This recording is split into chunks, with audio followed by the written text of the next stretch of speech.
Hello and welcome back. तो आज के वीडियो में हम आपको एक अलग ही जानकारी देंगे कि शरीर पर तिल कौन सा शुभ होता है। पूरे शरीर के तिलों के बारे में आज हम जानेंगे।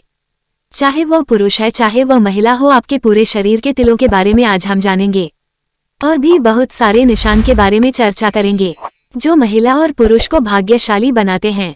जानने से पहले चैनल को सब्सक्राइब और वीडियो को लाइक जरूर करें। आज हम बताने वाले हैं नंबर 1, महिला के किस अंग पर तिल हो तो भाग्यशाली होती है।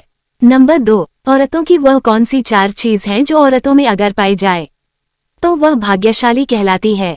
तो चलिए शुरू करते हैं। हर इंसान के शरीर पर कहीं ना कहीं तिल मौजूद ही होता है। यदि भगवान ने हमारे शरीर पर तिल दिया है तो जरूर इसका कोई ना कोई प्रभाव तो हमारे जीवन पर पड़ता ही होगा। हमारे शरीर पर मौजूद अलग अलग जगह पर तिल के अलग अलग प्रभाव भी होते हैं, जैसे कि गाल पर तिल, होठों पर तिल, हथेलियां पर तिल, जांघ पर तिल, छाती पर तिल। इन सभी के अलग अलग प्रभाव हमारे जीवन पर पड़ते हैं। ज्योतिष शास्त्रों के अनुसार हमारे शरीर पर मौजूद तिल कुछ खास जगह पर हो तो इंसान भाग्यशाली माना जाता है। तो शरीर के किस अंग पर तिल शुभ माना जाता है? आचार्य पंडित दयानंद शास्त्री के अनुसार तिलों का शरीर पर अपना अलग ही महत्व होता है। स्त्री के शरीर में विभिन्न हिस्सों पर पाए जाने वाले तिलों के विषय में जानकारी दे रहे हैं, जिनसे स्त्री के आचरण, व्यवहार, विचार, भाग्य इत्यादि का पता लगाया जा सकता है। जिस स्त्री के सिर के मध्य भाग में तिल है उसे पति का पूर्ण सुख पाने वाली, शुद्ध हृदय व संपूर्ण ऐश्वर्य प्राप्त करने वाली माना जाता है। सर की दाएं ओर का तिल समाज में प्रतिष्ठित परंतु उदार स्वभाव वाली स्त्री का होना माना जाता है, जिसे विवाह के बाद विदेश में रहना पड़ता है। तथा सिर के बाएं ओर का तिल उसे दुर्भाग्यशाली बनाता है। जिस स्त्री के ललाट पर काले रंग का तिल होता है वह पुत्रवन, सौभाग्यवान, धार्मिक स्वभाव व दयालु प्रवृत्ति की होती है।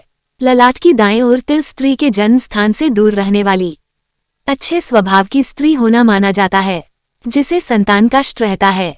ललाट के बीचों बीच तिल स्त्री को कुशल परंतु कठोर वचन वाली माना जाता है, जबकि ललाट के बाएं ओर का तिल स्त्री को पति सुख में कमी दर्शाता है। स्त्री के भौहों के मध्य भाग में तिल उसे सरकार से उच्च पद का लाभ प्राप्त करवाता है, अर्थात वह या उसका पति सरकारी नौकरी वाले होते हैं। किसी एक स्त्री के स्वभाव में ऊंचेपन का प्रतीक होता है। ऐसी स्त्री का विवाह बेमेल होता है। स्त्री अनुचित तरीके से धन संचय करने वाली तथा संतान विहीन होती है। जो अपने स्वास्थ्य की सही से देखभाल नहीं करती है उसकी आयु भी कम होती है। जबकि स्त्री की आंख में तिल पति की प्रियतम होने की सूचना देता है। स्त्री नीचे गाल पर तिल हो तो स्त्री धार्मिक, सदाचरणी होती है, जिसे हर जगह मान सम्मान, यश प्राप्त होता है। जबकि बाएं और आंख के नीचे गाल पर तिल हो तो ऐसी स्त्री अत्यधिक कामवासना से पीड़ित रहती है। स्त्री के कान में तिल उसके आभूषण प्रिया होने की सूचना देते हैं, जबकि कान के नीचे तिल उसकी अन्य स्त्रियों से शत्रुता के बारे में बताते हैं। स्त्री के अग्रभाग में लाल रंग का तिल उसके सौभाग्यशाली, ऊंचा अधिकारी की पत्नी होने का सूचक होता है। स्त्री के मुख में तिल उसके सुखी, संपन्न, सज्जन होने की सूचना देता है। ऊपरी होंठ पर तिल स्त्री के शिक्षित होने का संकेत देता है। ऐसी स्त्री अच्छी वक्ता या शिक्षिका होती है। स्त्री के बाएं गाल में काला तिल उसके ऐश्वर्यपूर्ण जीवन के बारे में बताता है, जो भोग विलास में अधिक रुचि रखती है। जबकि लाल तिल उसके मिष्ठान प्रिया होने के बारे में बताता है। तथा दाएं गाल पर तिल स्त्री जो किसी से भी घूमना मिलना पसंद नहीं करती है, जिन्हें हम भाषा में लाजवंती स्त्री कहते हैं। स्त्री के कंठ में तिल हो तो वह अपने घर में हुकूमत चलाना पसंद करती है, सब पर नियंत्रण रखना चाहती है। स्त्री सौभाग्य का प्रतीक होता है। स्तन पर लाल तिल हो तो स्त्री के पुत्र जन्म बाद कष्ट हो जाने का सूचक होता है, जबकि दाएं स्तन में तिल स्त्री की कन्या संतान की अधिकता बताता है। स्त्री की कला, काव्य, अभिनय, संगीत इत्यादि के क्षेत्र से जुड़ा होने का प्रतीक होता है, जिससे उसे धन्यास प्राप्त होता है। स्त्री के उसके यात्रा व भ्रमण प्रिया होने की सूचना देते हैं। स्त्री उसकी दरिद्रता भरे जीवन की सूचना देता है। ऐसे लोग बेहद भाग्यशाली होते हैं। ऐसे लोगों को हमेशा समाज में मान सम्मान मिलता है और ऐसे लोगों को विदेश का यात्रा करने का मौका भी मिलता है। और यदि किसी व्यक्ति के बाएं पैर के जंघ पर तिल हो तो ऐसे लोगों को विदेशों से नौकरियों का आंसा आता है। यदि और बहुत ही भाग्यशाली माने जाते हैं। चलिए अब जान लेते हैं कि औरत के कौन से अंग बड़े होने पर वह भाग्यशाली समझी जाती है। कुछ इस प्रकार है। नंबर 1, ज्यादा बुद्धिमान होती है, वह धन को बचाकर रखती है और सही जगह पर खर्च करती है। नंबर 2, जिस औरत की नाभि बड़ी गहरी और दाएं और मोटी होती है वह भाग्यशाली और धनवान होती है। नाभि के नीचे तिल का होना भी अच्छा संकेत देता है। नंबर 3, लंबे बालों का होना भी भाग्यशाली माना गया है। नंबर 4, जिनके कान लंबे नीचे से निकले और ऊपर से चौड़े होते हैं वो लड़कियां भाग्यशाली होती हैं और उनकी उम्र भी लंबी होती है। नंबर 5, बड़े वश का होना सुख, सौभाग्य और धन संपदा की प्राप्ति का संकेत देता है। और कौन से अंग बड़े होने पर वो भाग्यशाली समझी जाती है? औरतों के दांत और वह भी सामने वाला ऊपर की लाइन। अगर सामने के ऊपर के दांतों के बीच दूरी गैप हो तो औरत बहुत भाग्यशाली होती है। पुरुष के किन किन अंगों को देखकर हम ये जान सकते हैं कि वह भाग्यशाली है? पुरुष के चेहरे के भाव और उसकी बनावट से उसके व्यक्तित्व का आईना होता है।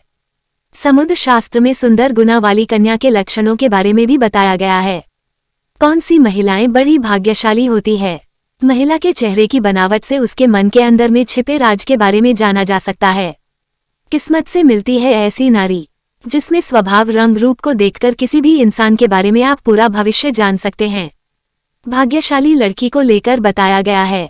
ऐसे में आप जिस लड़की के साथ विवाह करने वाले हैं वह आपके घर में लक्ष्मी बनकर आएगी। ऐसे में अगर उसके शरीर में ये चिन्ह है तो समझो आपके घर में कभी भी सुख समृद्धि की कमी नहीं होगी। जाने लड़कियों के शरीर में बने कौन से चिन्ह उन्हें बनाते हैं भाग्यशाली। अगर किसी लड़की की भौं धनुष के समान झुकी हो जो आपस में नहीं सटी हो वो भाग्यशाली मानी जाती है। अगर किसी भी पैर का अंगूठा गोल उठा हुआ और मांसल होना शुभ होता है।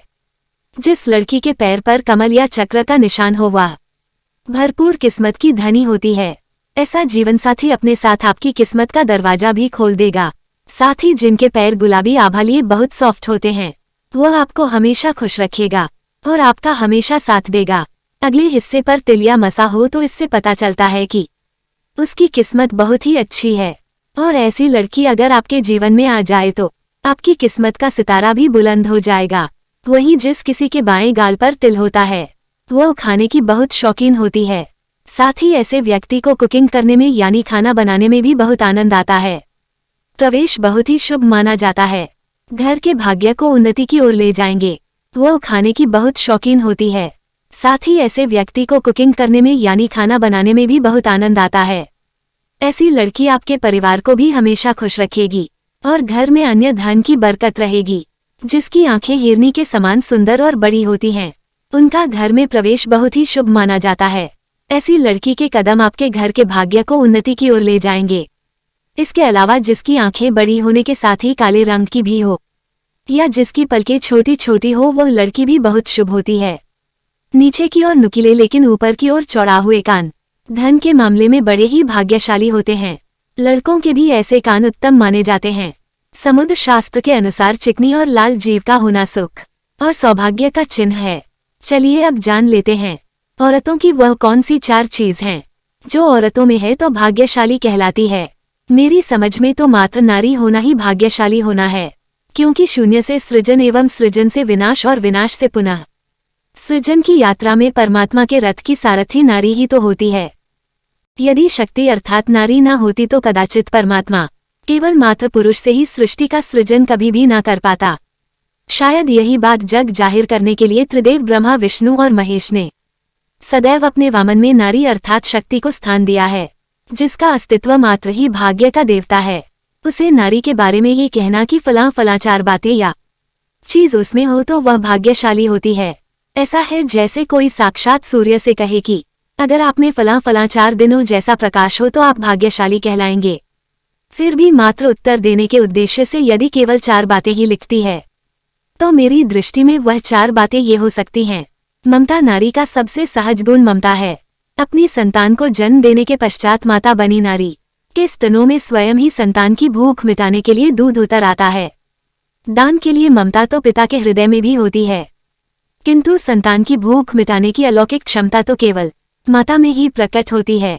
कभी कभार तो ये भी देखने में आता है कि अपनी संतान को दूध पिलाने वाली माता की उपस्थिति में यदि किसी अन्य माता की संतान भूख से रुदन कर रही होती है तो भी उसकी जन्मदात्री न होते हुए भी माता के स्तन ममतावश दूध के स्तनों से बाहर आने से भीग जाते हैं।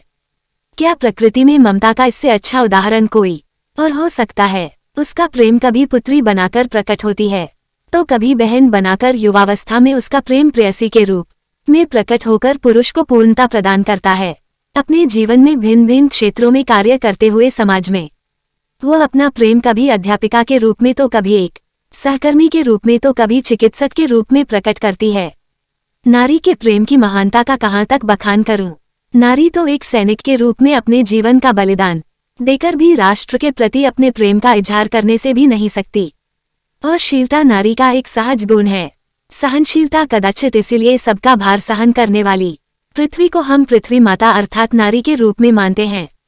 पूछते हैं मानवता का सबसे बड़ा दुर्भाग्य है कि नारी के इस महान गुण का पुरुष नाजायज फायदा उठाते रहे हैं और जाने कब तक उठाते रहेंगे। तरलता जल तरल पदार्थ है, उसे किसी भी अन्य तरल पदार्थ में मिला दें वो उसके जैसा ही हो जाता है। नारी की भी ये बहुत महान विशेषता है कि उसे किसी के साथ जी भी परिस्थिति में रखा जाए इस परिस्थिति में ढल जाती है। इतनी होती है कि वो इसके हिसाब से डल रही है, वो उसे अपने में घुल मिल जाने के लिए पर्याप्त प्रेम एवं आधार दे। नारी के गुण का बखान करने के लिए जितनी बुद्धि की आवश्यकता है उतनी तो मेरे पास नहीं है, किंतु जो भी सुनाया गया है उसे मैं संपूर्ण नारी जाति को समर्पित करती हूँ।